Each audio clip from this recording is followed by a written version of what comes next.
Hai Sobat Sukses, kembali ketemu dengan saya, Seti Sarta. Kali ini saya akan mengajarkan kepada Anda bagaimana 3 cara agar bisa menyelamatkan warisan Anda dari denda pajak yang besar. Yuk, simak selengkapnya setelah yang satu ini.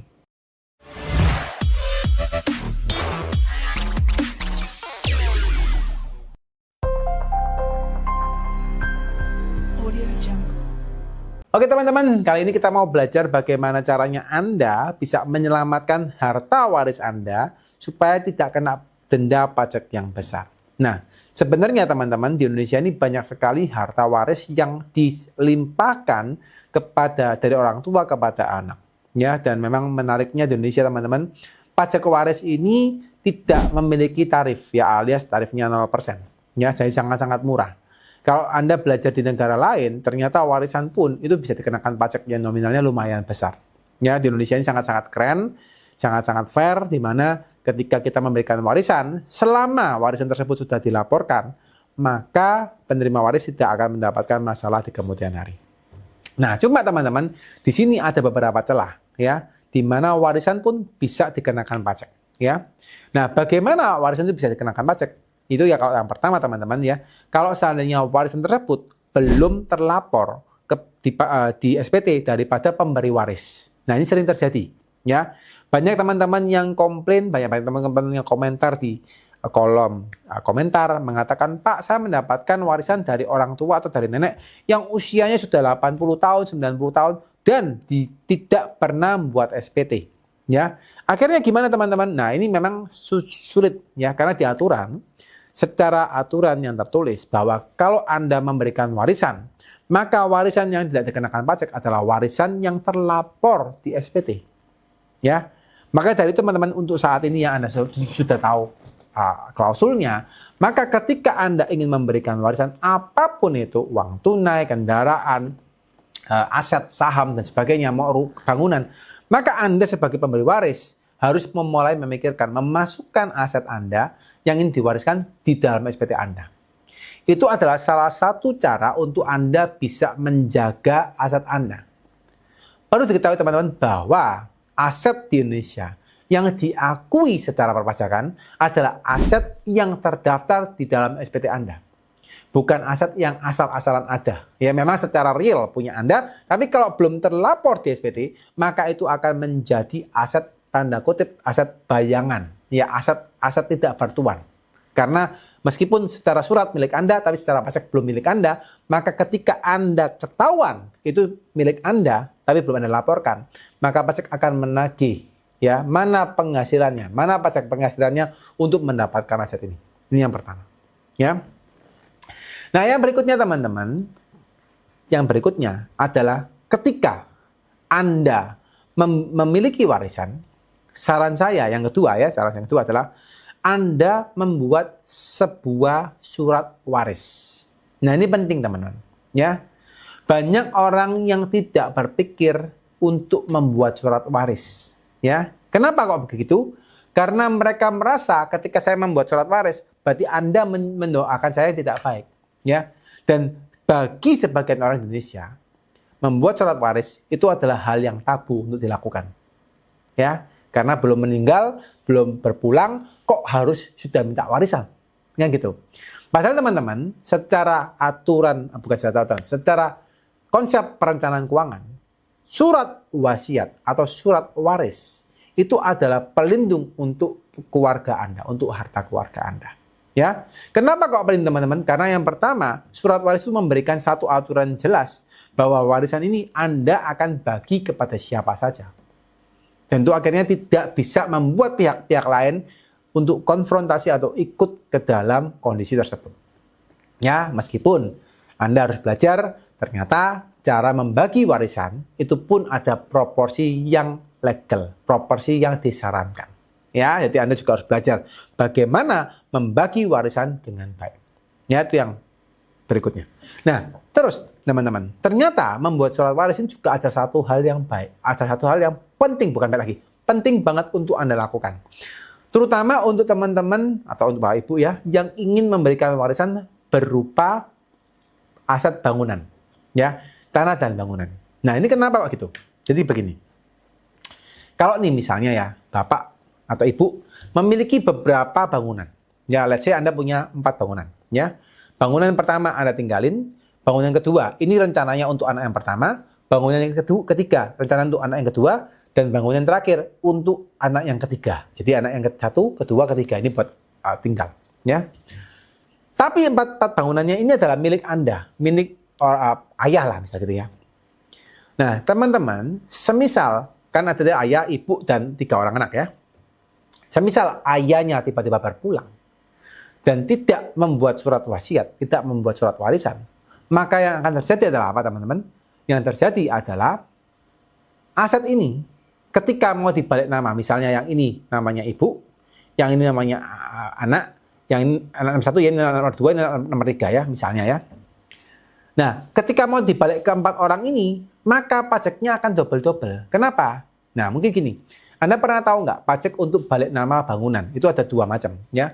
Pajak penjual sama pajak pembeli, ya. Pajak penjual, maksudnya punya nama ya, dibalik nama ke pembeli, ini dapat pajak 2,5%. Ya. Pembelinya dapat pajak berapa? 5%. Ya. Yang ini adalah PPh final 2,5%, yang ini 5% BPHTB, ya. Ketika si pemberi adalah berpulang, maka 2,5%-nya nggak perlu bayar. Tapi ketika yang terima, itu harus bayar 5%. Oke?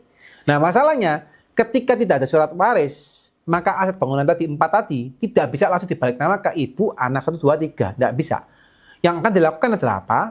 Aset tersebut akan dibalik nama ke nama seluruh anak sama seluruh ibu. Jadi namanya ibu, namanya 3 orang anak. Ya. Jadi kena balik nama yang pertama 5% dulu, teman-teman. Oke? Nah, setelah itu dari 4 orang ini akan dibalik nama ke masing-masing. Maka akan kena pajak lagi berapa? 2,5%, dan dibalik nama ke masing-masing kena pajak lagi berapa? 5%. Oke? Jadi ketika proses balik nama saja yang tidak punya surat waris itu akan kena pajak 12,5%. Ya, 5% tambah 2,5% tambah 5%. Jadi 12,5%. Dan itu teman-teman jumlahnya cukup besar. Ya. Anda bayar pajaknya 2 kali lipat lebih daripada seharusnya. Harusnya cuma 5%. Tapi karena Anda tidak buat surat waris, maka akhirnya mengakibatkan apa? Mengakibatkan Anda bayar pajaknya hingga 12,5%. Nah, ini teman-teman yang cukup menarik ya. Jadi sebenarnya ketika Anda membuat surat waris, itu menjadi salah satu cara untuk bisa menyelamatkan Anda dari denda pajak yang besar. Nah, yang berikutnya teman-teman, kalau seandainya ini cara yang ketiga ya. Kalau seandainya memang dari Anda kondisinya tidak harus menunggu waris ya. Kan karena banyak tuh ya, ini cara ketiga. Banyak orang tua yang sudah mengetahui akan membagi apa kepada anak. Jadi tidak usah nunggu nanti berpulang sudah mulai dibagi-bagi kepada anaknya. Maka teman-teman, cara yang ketiga yang bisa Anda lakukan adalah apa? Anda mungkin tidak perlu menggunakan skema waris. Ya. Anda bisa jadi menggunakan skema hibah, ya. Nah, yang penting hibahnya sudah dimasukkan di aset Anda di SPT, maka Anda dalam kondisi hidup Anda bisa melakukan hibah kepada anak Anda. Syaratnya apa teman-teman? Anak Anda harus memiliki KTP dulu dan memiliki NPWP, ya. Ketika anak Anda sudah memiliki KTP dan NPWP, maka Anda bisa memberikan hibah kepada anak.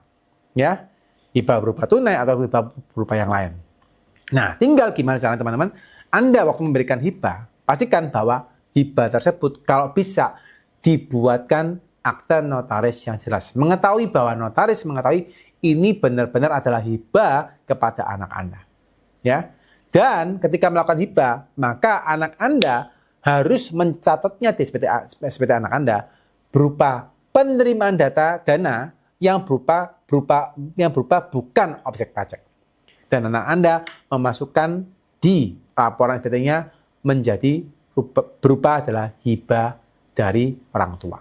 Ya. Dan itu akan membuat Anda menyelamatkan Anda dari pembayaran pajak yang lebih besar daripada Anda menggunakan hal-hal yang lain. Banyak orang yang mendapatkan surat SP2TK, surat dari pajak, dan akhirnya mereka bingung untuk bagaimana mengatasinya. Dan seringkali ketika mereka salah langkah, dalam melakukan penanganan terhadap surat SP2TK tersebut, akhirnya membuat mereka mendapatkan denda yang lebih besar.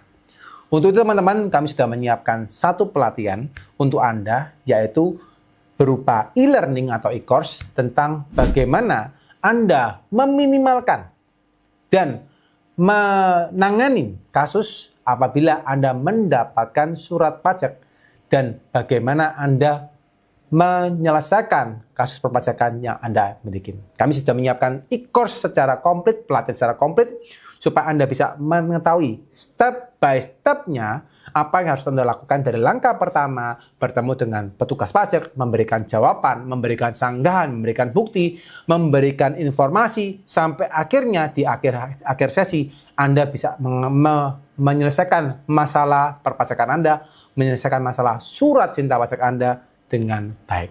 Ya, buat teman-teman yang ingin belajar bagaimana Anda bisa mahir dalam menyelesaikan surat SP2TK Anda atau surat pajak Anda boleh lihat linknya untuk Anda mempelajari hal tersebut di kolom deskripsi. Sekian teman-teman video ini saya buat ya. Semoga video ini memberikan teman-teman pemahaman, inspirasi, pengertian ya, dan apapun itu yang mungkin bisa bermanfaat teman-teman. Kalau memang Anda happy dengan video ini, silahkan di-like. Dan teman-teman boleh juga di-share kepada teman-teman yang lain, supaya teman-teman yang lain bisa mendapatkan manfaat juga dari video saya buat. Ya. Dan teman-teman yang belum subscribe, yuk silahkan di-subscribe dan tekan loncengnya, supaya teman-teman bisa mendapatkan update video terbaru, karena saya hampir tiap hari memberikan tambahan update untuk perpajakan, keuangan, dan sistemasi bisnis untuk perusahaan Anda. Ya. Dan teman-teman yang pengen bertanya, silahkan juga komen di bawah, atau kalau misalnya memang Anda mau mendapatkan respon yang lebih cepat, Anda bisa DM saya di Instagram saya, @diki_official. Oke, sekian teman-teman. Semoga teman-teman selalu sehat, selalu diberkatin, dan selalu berbahagia. Bye-bye.